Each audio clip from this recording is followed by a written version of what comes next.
Well, good morning.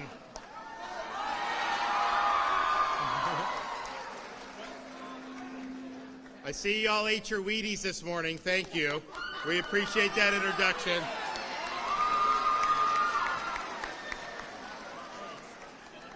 The First Lady and I are honored to be at Seminole High School. In full disclosure, I went to Dunedin High School, and back in my day, coming here wasn't always the best because you guys had a pretty good baseball team, and I think you still do. So thanks for hosting us. I want to thank Mike Grego, Superintendent, and Pinellas for being here and for all the great work he's done, as well as your principal, Jane Lucas, Seminole High School. So thanks for hosting us.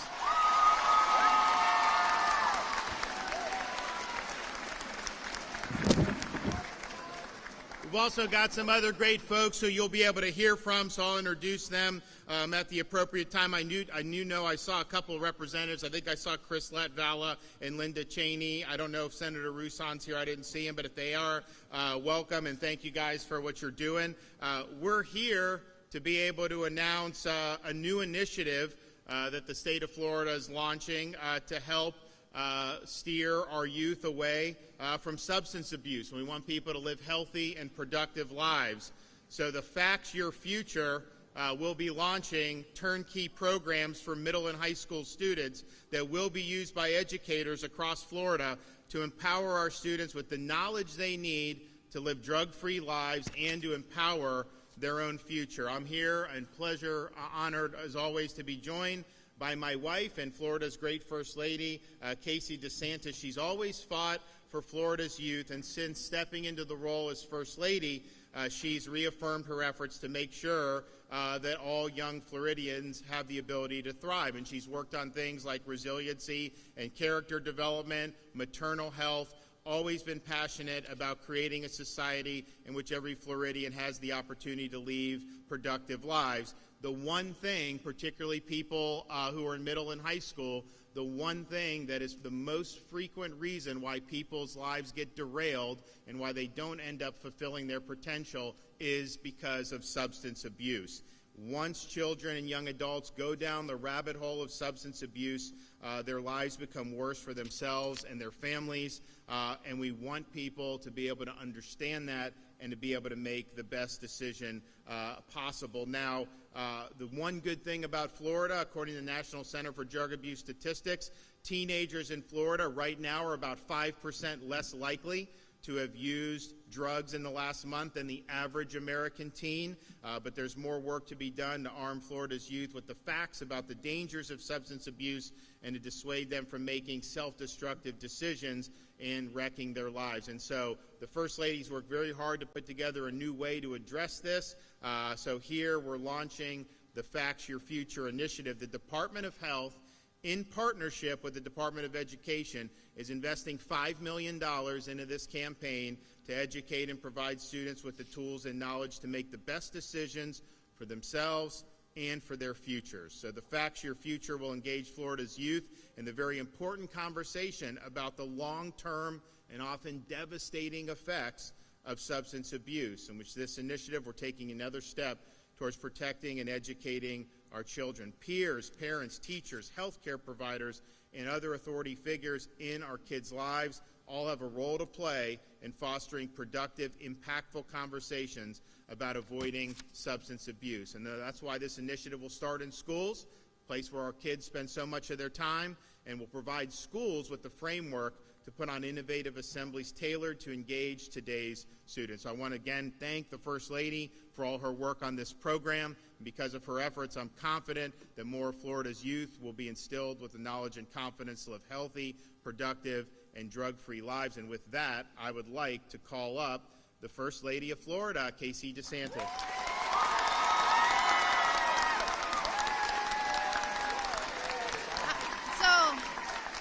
How are you guys doing? Are you enjoying yourself so far? Taking a break from classes and being here, I think? Okay. That's awesome. He is super excited. He gets an A+ for effort for being super excited. I'm very humbled and very honored and happy to be here for obviously a lot of reasons. And this has been a long time coming. Really, Cheryl Flema is going to be coming up in a second. We launched this in 2019.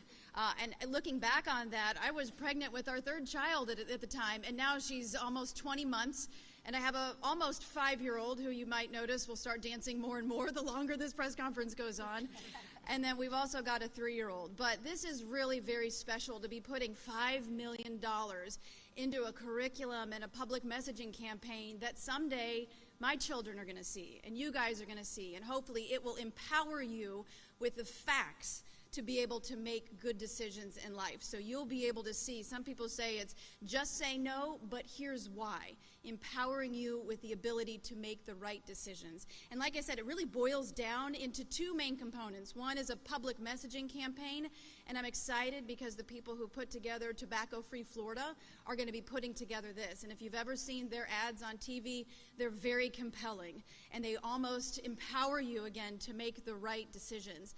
And then the other side of this is curriculum, and we'll get into that in just a second. But first, I want to show you guys a little bit of a video of what the good folks from Tobacco Free Florida are going to be starting to preview, and eventually you guys will start to see more and more of, and eventually you'll start to see more and more of it in a public setting. Take a look. Suffering grows in silence, and everybody knows someone that's struggling with addiction. So let's help that someone today, because that someone might get high tonight for the last time.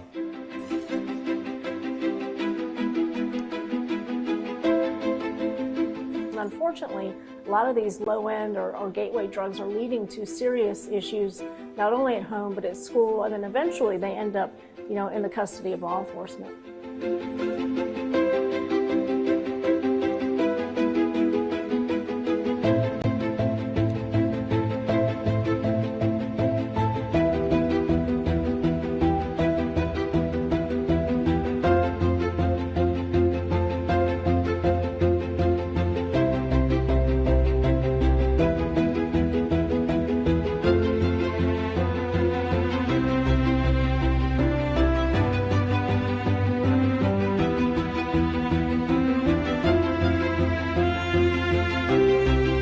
Learn best by having examples of what they do not want to become.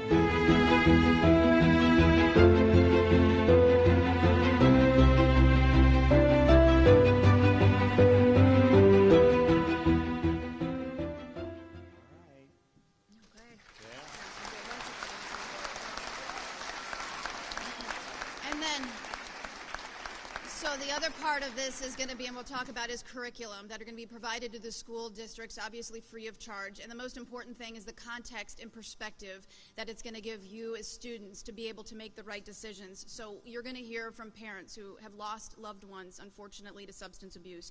You're going to listen to peers who can have that relatable experience of making decisions and why it affected their lives. You'll listen and hear from recovering addicts and why they wish they would have made different decisions, and if they were in your seats right now, why they would tell you to make those decisions.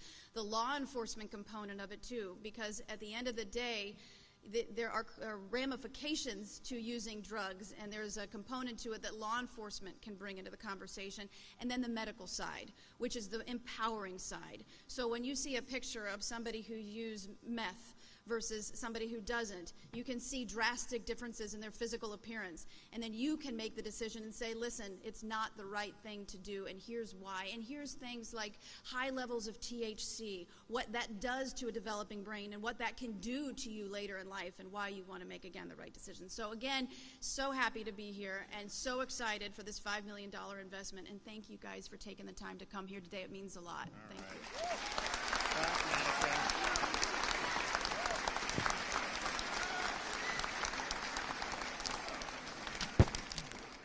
So we're joined here today by Floridians whose lives have been impacted by drug use. First, we have Lori and Mark Sarah, whose son Matthew attended Seminole High, was energetic, athletic, but became addicted to painkillers following a back injury. His life was tragically cut short, and he died of a prescription drug overdose. And following this heartbreaking loss, the Saris worked with the legislature to pass a prescription drug monitoring plan for Florida. And there's nothing more painful for a parent than to lose a child. Lori and Mark, the state of Florida, and myself and the First Lady offer you our heartfelt condolences. I thank you for what you've been able to do to make Florida a better place, and I'm in awe of your resiliency, and we're really, really fortunate that you have agreed to join forces with the Facts Your Future. So please come up here and share your story.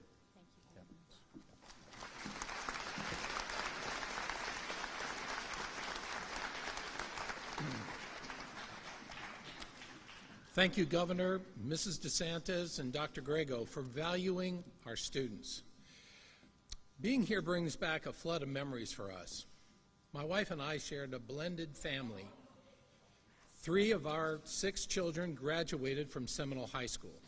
Matthew, our oldest son, was a state-ranked freestyle swimmer, and in fact, his name can be found on some of the championship swim trophies in your lobby. Matt was a great athlete, a strong student, and someone with a lot of friends.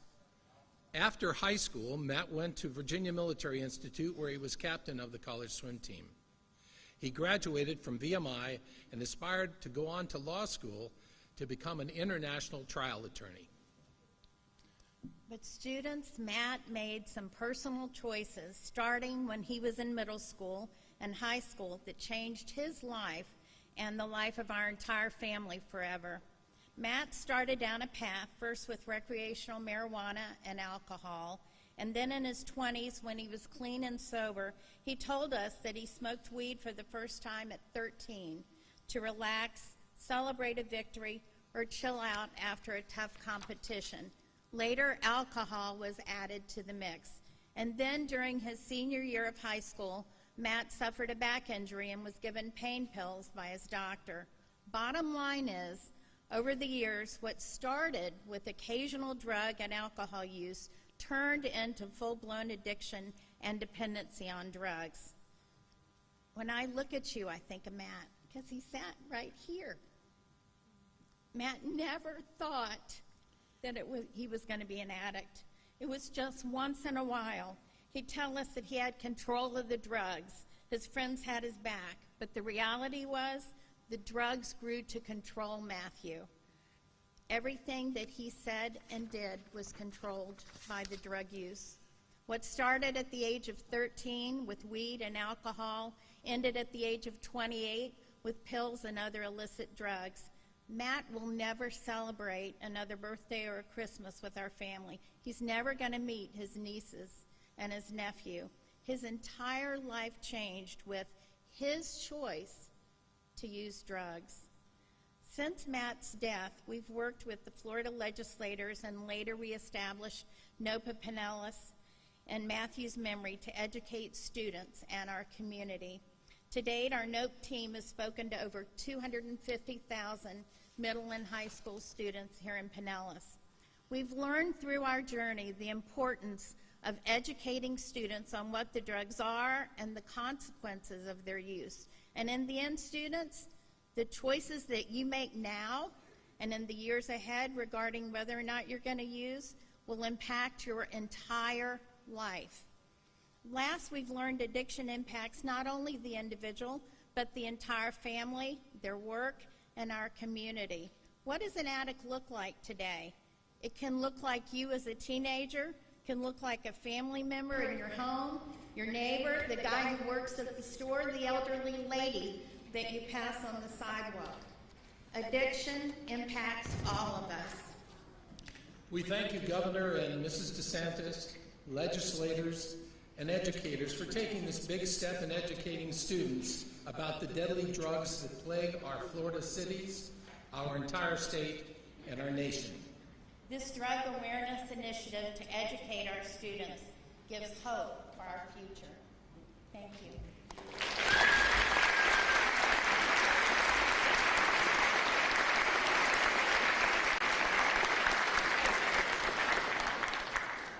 Dottie Gruber Skipper is also with us today. Her son Mike went to FSU for the music program. He's a very promising student, but struggled with opioid addiction for 13 years. It's a tough road, but support from his mother and 5 stints of rehab got him through those tough times. He's recently celebrated his 1-year anniversary of sobriety. So Dottie, please come up and share your family story.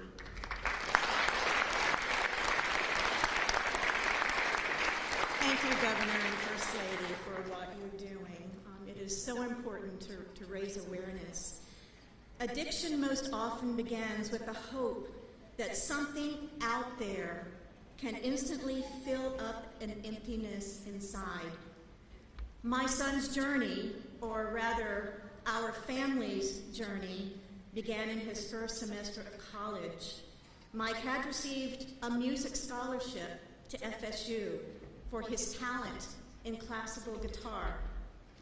While working his part-time job in Tallahassee, he hurt his back, and one of his friends provided him Vicodin, and that was the beginning of his spiraling down in the opioid addiction world that has lasted 16 years to this day.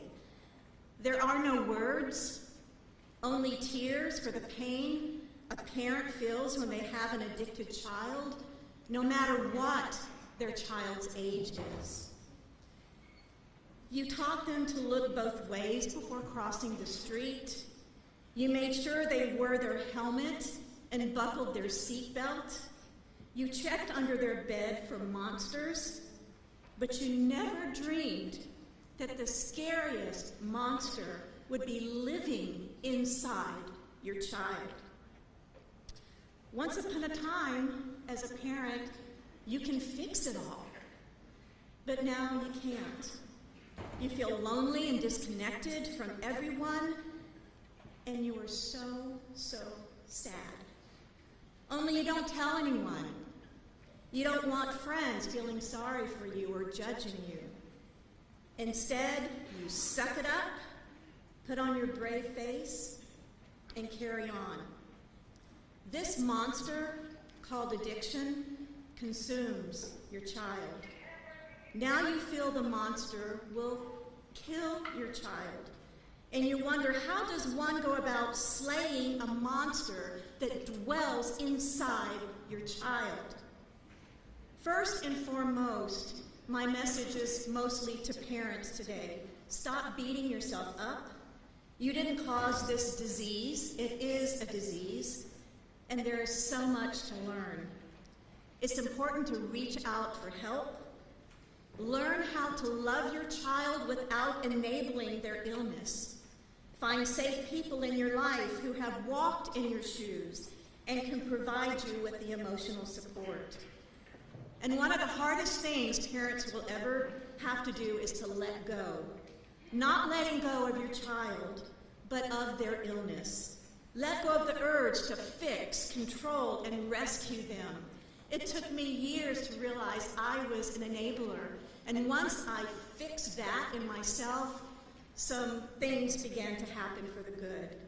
Let go of the over-functioning on their behalf, because allowing your child to feel the consequences of their actions will encourage them to seek help. You can't cure your child and you can't control them, but you can influence the outcome. You have to make the hard choices as a parent. Be open to learning and doing new things. Involve professionals to help you navigate the pathway from addiction to recovery. As a believer, I also live in the foundation of prayer and have a war room of prayer warriors who held me up and never, ever, ever allowed me to give up hope. Parents, love and love harder than any pain that you have ever felt. There are millions of families across America living in recovery and leading wonderful, productive lives. Although it may seem like the heartache will never end, it can, and it does for many. And it has for us. I am so, so very proud of my son Mike and the man he is today. Just last week, as the governor said, he received his 1-year sobriety chip, and he holds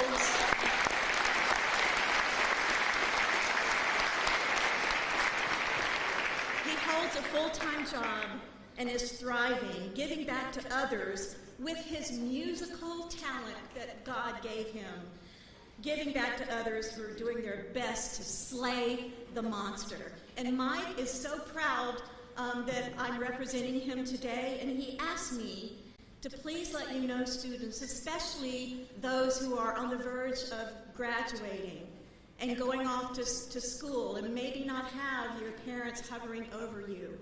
Think twice about things that you've heard here today and have the courage and the boldness to say no. And he wanted to let you know that it's his faith, his family, his friends, and his recovery community that keep him sober and where he is today.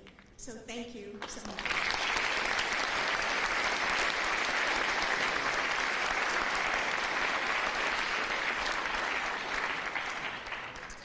So we also have Derek Jenkins. He was an IB student at St. Pete High.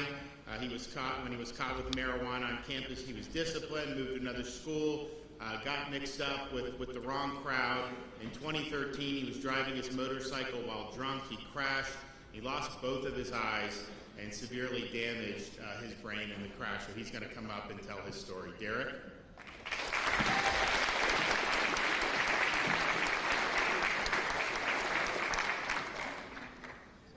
Let me feel for the microphone real quick. Right in front of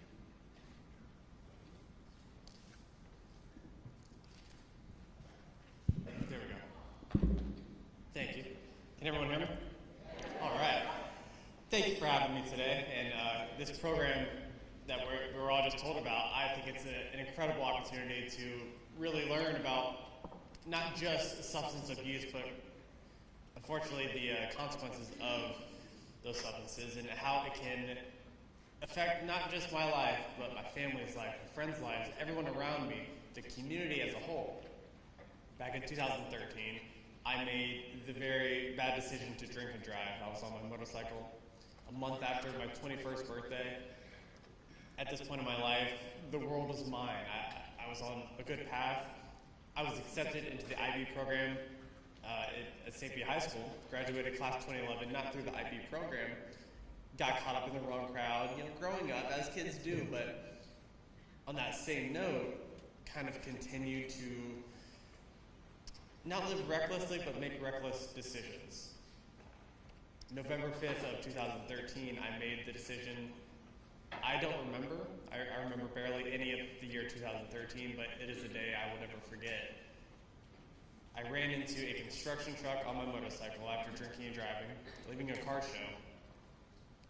With that, I physically lost my eyes, sustained a severe traumatic brain injury, which left me in a coma, with an extensive medical bill affecting not just my sister and mom, friends, everyone around me, a spiderweb of effects that carried on until this day. And with health concerns from that, with the TBI, traumatic brain injury, I will be facing health concerns that challenge me to stay alive on a daily basis for the rest of my life. I say this all to boil it down because I made one decision. How one decision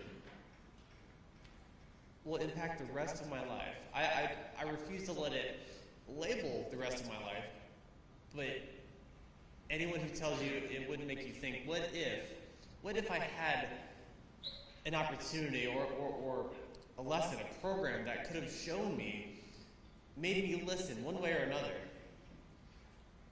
What can happen with drinking and driving, I'm sure I can speak for many of us, at least my thought, well, what are the odds that would ever happen to me? Or a substance abuse overdose. Oh, that would never happen to me, this or that reason. I'm born and raised right here in St. Pete, like I'm sure many of us here. I am the example of what can happen, and I promise you, it's not worth it. What I would give to go back to that day, to just be able to see me now and say, look, Derek, is this worth one night of what I believe to be, quote, fun? No. So I hope this program can enable us to all see the second chance we have before we need to confronted with that second chance. So with that, thank you everyone for the program that we have set up today, and everyone in attendance, and everyone have a great day.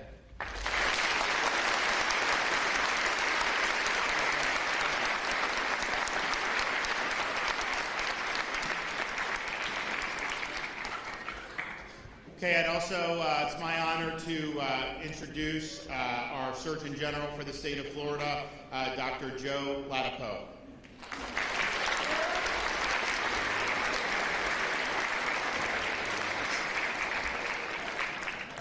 Well, good morning, students. It's taken me back in time to think about when I was in high school, being here in front of you guys. It's really kind of a treat to think about that. Well, so I'll provide a little bit of the medical perspective and also talk about my department's work to support this really wonderful program that the First Lady has championed. So, I won't dance or anything. Drug abuse, substance abuse, I mean, it's just really bad. It's bad for your physical health. It's harmful to your mental health and your mental and emotional development. And it is also a risk factor for lifelong addiction, which is just really tough on people. I've taken care of a lot of patients. Many of the patients I've taken care of in the hospital are there because of, unfortunately, some problem with addiction. So it's just a very tough road to go down, and it's it's so important to do what we can, especially at the age that you guys are at, to try and help you make an informed decision when those pressures to potentially engage or try different substances present themselves. So in our community, in terms of the resources we have to help you with that, parents, of course, that's number one. I remember my parents encouraged us to avoid drugs, and that's the most important component. Your pediatricians, I know your pediatricians have probably talked to you about avoiding drug use and the harms of using drugs. But it's not enough. I know your teachers, I'm sure, help also, but all of this is not enough. And what else we can do is embodied in this program that the First Lady is championing. So a big part of this program is a peer piece. So there's a component that is about your peers and trying to provide communication that helps you be informed about why it may not be the best decision for you to engage in use of substances.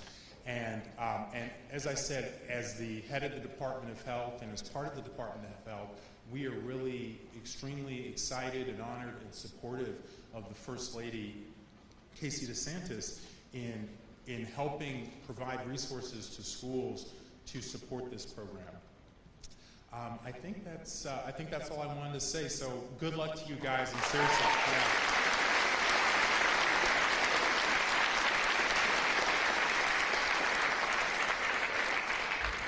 I'd also now like to welcome Dr. Eric Hall, the Senior Chancellor, Florida Department of Education.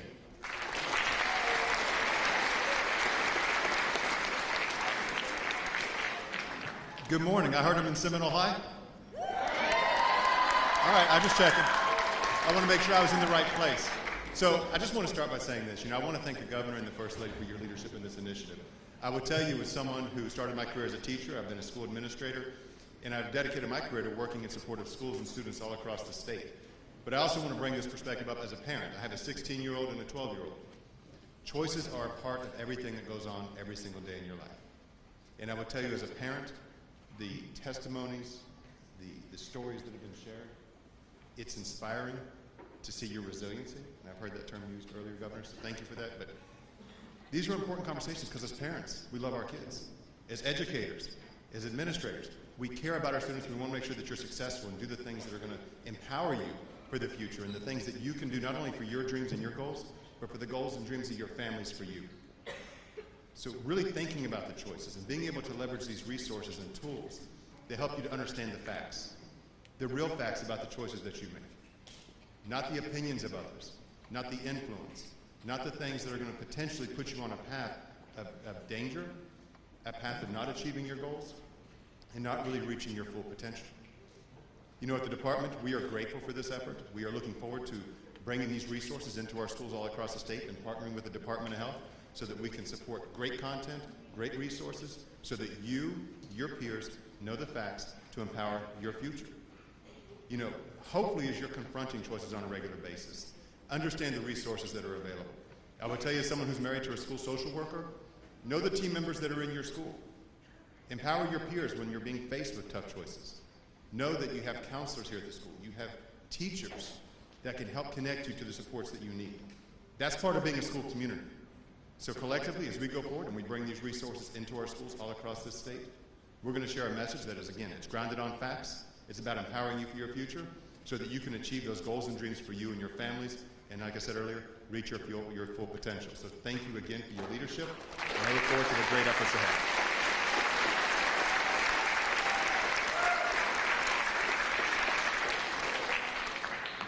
I'd also like to recognize First Lady's been working on these issues for a number of years, worked closely with a lot of law enforcement agencies throughout the state. One of the guys who's really been a great leader and a great ally has been the sheriff of Seminole County over in Central Florida, Dennis Lima, and so it's an honor for me to welcome the Seminole County Sheriff to Seminole High School here in Pinellas County.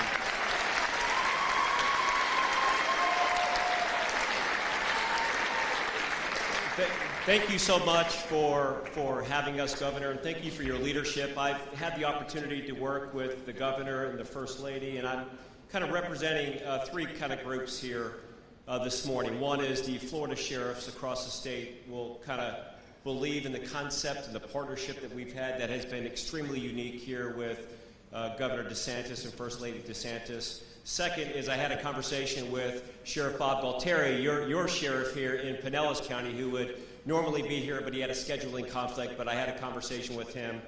And then mostly somebody who's been working in very close proximity to this administration.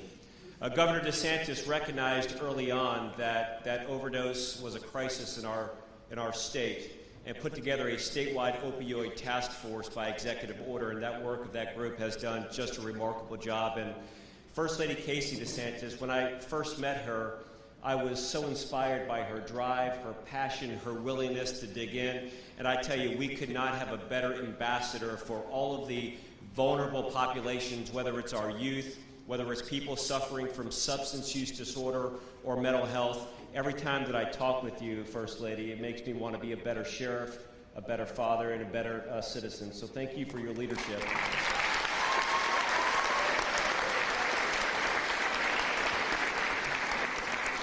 You know, the facts, your future, is built on the premise that you are prepared, smart enough, and can make a difference by knowing the true facts of the dangers associated with substance use. I think that we know that abstaining or simply saying no is the best strategy, because once you start, it is incredibly difficult to stop. But the most recent stats across this country is there's anticipated to be 100,000 U.S. citizens die of a drug overdose in just this year. And unfortunately, with the presence of synthetic opioids, fentanyl, which is 100 times more potent than morphine, 50 times more potent than heroin, and the presence of carfentanil, or a microgram, not even enough to be visible by the human eye, is a lethal, deadly dose. We're seeing this mixed in all types of substances: marijuana, tobacco products, cocaine, and unfortunately, when somebody takes it, they go out and they're gone immediately. This is why we're having record overdose and record overdose deaths. This is 100% preventable. If you can do simple things, two things I want you to remember. One is ask for resources, and make sure that you're familiar with the life-saving drug naloxone. It's an opioid antagonist. If you have somebody on this journey around you that's close to you or in your family, you can get it from any pharmacy. It quite literally reverses the effects of the overdose. The second thing I want you to be aware of is a law called the Good Samaritan Law that if you are ever in proximity of somebody who overdoses and dies or goes unconscious, if you call 911, you don't have to worry about, in most cases, criminal prosecution. We want to save lives, get people revived, to do whatever we can, while at the same time holding drug dealers accountable like never before for selling deadly doses of narcotics. COVID-19 has brought in greater complications of this crisis. Sheltering in place, wearing masks, all of these things have turned people to their substance of choice at greater numbers, but we can fix this with the leadership of our First Lady and our Governor and your effort.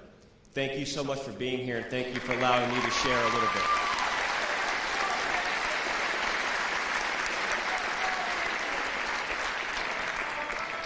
Well, I want to thank everybody for what they've contributed here today, and thank you all. And I would just echo Sheriff Lima. The biggest difference, I think, for your generation, when you look at some of these substances, is what they're now laced with. When you look at things like fentanyl and these synthetics, you could do what would be considered a non-lethal drug 30 years ago, and that absolutely could end up killing you. And they're putting it in all these different substances now. It's unfortunately coming across our southern border in record numbers, and this is really, really serious. And so just understand, anyone tries to downplay the risk, what you're faced with potentially is more risky than me, my parents, or another thing. And even 15 years ago, when I was prosecuting cases for the Navy, we didn't really see this in the numbers that we see now. So very, very significant. The other thing I would just tell you is when you go on your journey here, and you're going to hopefully all do very well throughout high school and go beyond and pursue your dreams, not everything always breaks your way. There's ups and downs in life. There'll be times when you suffer disappointments and defeats. We all do. And oftentimes you learn from that. But I think the one thing in talking with people over the years who maybe I knew when I was a kid or had different trials and tribulations is, if you can look in the mirror and say you gave it your all, whatever you're doing, if something doesn't work out, you'll have other opportunities. But I think what really gnaws at people is when they look in that mirror and they know if they just would have applied themselves, or if they just would have gotten the most out of their God-given ability, if they would have made better choices, then they would have been able to do much better. And you can't rewind the clock. You're not going to be able to get, my kids like Back to the Future time machine. That's not real life, unfortunately. And so just understand you want to go through life where you're satisfied that you gave the effort and that you got the most out of your own ability. And if you do that, I'm confident, look, there's never been more opportunity for young people than what we have right now in the state of Florida. Much better opportunity than when I was coming up your age. So you're going to be able to do a lot of great stuff if you just set your mind to it and you work hard.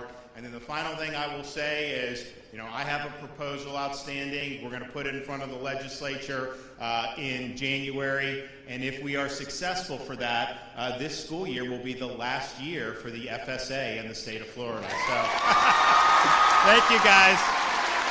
Thanks, everybody. Appreciate you.